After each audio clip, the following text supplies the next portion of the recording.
What's going on, folks? Mark Lux, Deluxe Motorsports. Today I'm bringing you a trade-in that we traded in this morning. This is a 2015 GMC Denali 1500, 32,000 original miles. Truck's lifted on a 6-inch BDS kit, 20x14 Fuel Mavericks, wrapped in a 35 Nitto trail grappler. Again, this is just kind of a pre-video. Truck's a little dirty right now from the trip up from North Carolina, but we're going to shine it up, do our thing to it, as well as detail inspection. Full check over. So again, you're going to see this come up on the website. You'll have more pictures and videos of this truck once it's finished. You'll probably see those at the end of the week.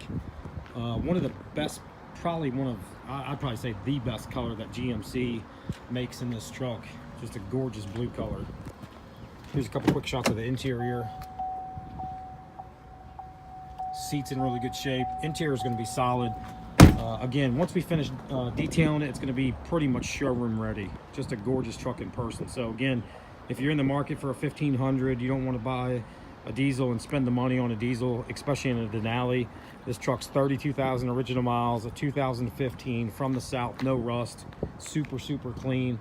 Truck's going to shine up absolutely beautiful. So again, if you have any questions, call us direct, 540-898-1300. Also, you can email us, deluxmotorsports@gmail.com. And then our website, of course, deluxe-motorsports.com. That's spelled DLUX-motorsports.com. Until next time, see you again.